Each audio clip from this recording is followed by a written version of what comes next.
L'idée d'une web TV est premièrement de pouvoir donner l'occasion à toutes ces dames que je croise chaque jour avec les féministes du Togo, les clips, le mouvement Les Négresses féministes du Togo. Nous croisons chaque jour des victimes. Dans mon salon ici, nous avons abrité certaines survivantes de viols, de violences de toutes sortes, basées sur le genre. Donc cette plateforme, c'est vraiment de pouvoir donner l'occasion à ces survivantes-là de pouvoir parler. Parce que parler, c'est le premier pas vers la réalisation, c'est le premier pas vers la guérison.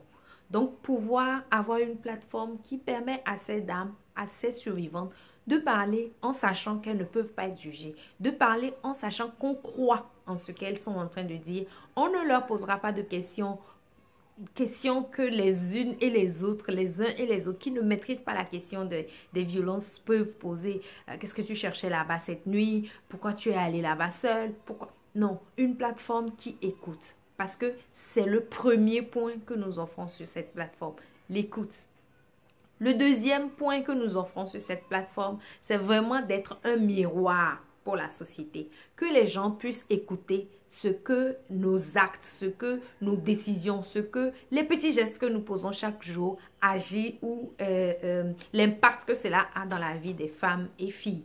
Donc, par exemple, le fait de dire pour quelqu'un qui vient de commettre un viol, de dire réglons ça à l'amiable, l'impact que le réglons ça à l'amiable peut avoir sur la victime toute sa vie. Je donne toujours l'exemple d'une dame qui m'a beaucoup marqué, qui a près de 35 ou 40 ans, qui était venue dans mon salon, on discutait d'autres choses, on discutait des projets et tout, et elle s'est mise en larmes en train de me partager son histoire.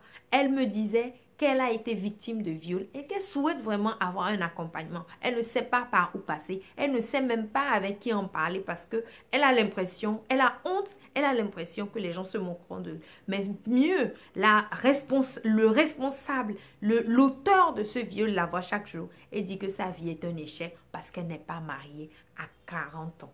Donc, emmener la société à voir l'impact, parce que ce viol a duré 19 ans. Donc, pendant 19 ans, cette dame a été torturée tous les jours sans pouvoir ni parler de ça à quelqu'un, ni même savoir qu'elle peut avancer malgré que cela se soit passé.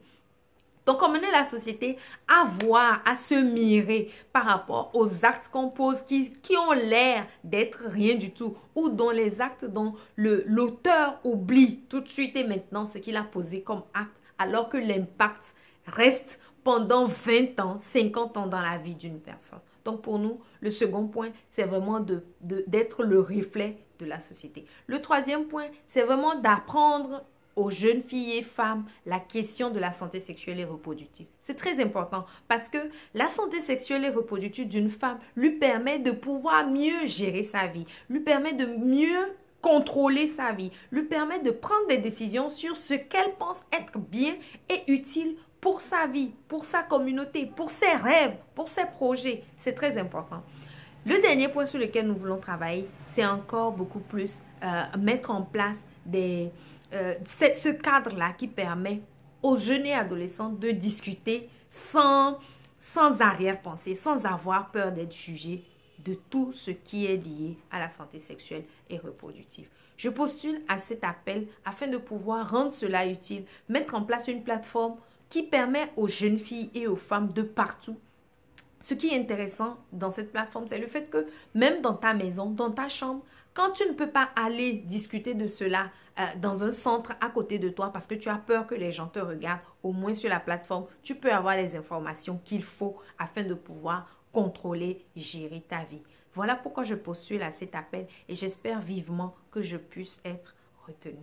Merci beaucoup.